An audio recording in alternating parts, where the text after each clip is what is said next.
Hello à tous! Aujourd'hui nous allons parler des New York Knicks et de leur future saison. Elle risque d'être vraiment super intéressante. Allez, c'est parti!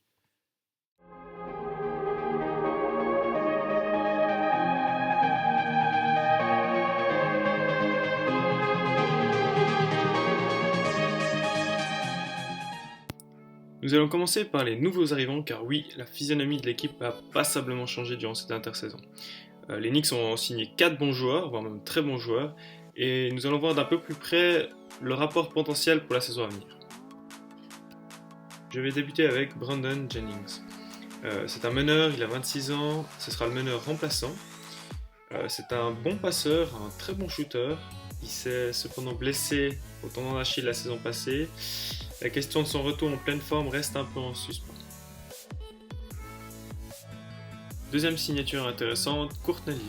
Ses statistiques ne font peut-être pas vraiment rêver sur le papier, mais Lee est un excellent défenseur. Il score assez peu. Et ce fait ne dérange absolument pas, car il y a plusieurs gros scoreurs dans cette équipe. Nous allons à présent parler des deux anciens joueurs des Chicago Bulls. Je parle bien évidemment de Derrick Rose et de Joakim Noah. Alors, parlons tout d'abord du pivot tricolore. Noah est un très bon défenseur, il complète parfaitement l'effectif, il score aussi assez peu. Il est en accord parfait avec Derrick Rose, il le connaît depuis plusieurs années. Les blessures ont gâché un peu ses deux dernières saisons NBA, espérons que ce changement d'air lui soit bénéfique. Passons à présent au cas de Derrick Rose. Alors c'est un meneur vraiment explosif, il nous a fait rêver en 2011 avec son titre d'MVP à la fin de l'année, mais il a eu plusieurs grosses blessures au genou principalement ces dernières années. Et même si la dernière saison semblait correcte, il n'est plus tout à fait le même joueur. Il peut tout de même apporter un gros plus à cette équipe.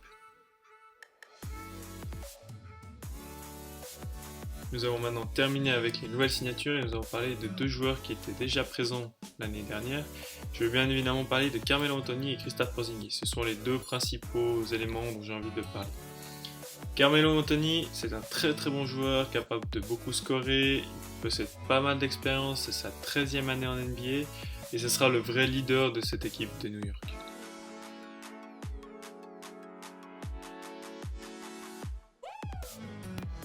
Alors la progression de Kristaps Porzingis sera très intéressante à suivre. Il est très jeune mais il est déjà bourré de talent, il est concentré sur sa progression. Ce sera un atout indéniable pour l'équipe, même s'il est jeune. Il peut même shooter à 3 points, même s'il fait 2,21 m. Il est même déjà clutch, on l'a vu durant plusieurs matchs de la saison passée. Il a aussi inscrit les points aux dernières secondes.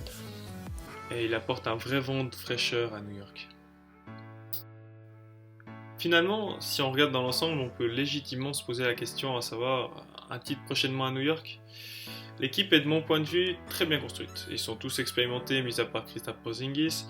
Ils se complètent bien sur le papier. Si une vraie alchimie se forme entre les joueurs et que les athlètes ne croisent plus le chemin des blessures, cette équipe peut vraiment viser gros dans la conférence Est. Et voilà, c'est déjà la fin. Si tu as aimé la vidéo, n'hésite surtout pas à mettre un pouce bleu, ça me montre que tu as aimé la vidéo. Et n'hésite pas à la partager.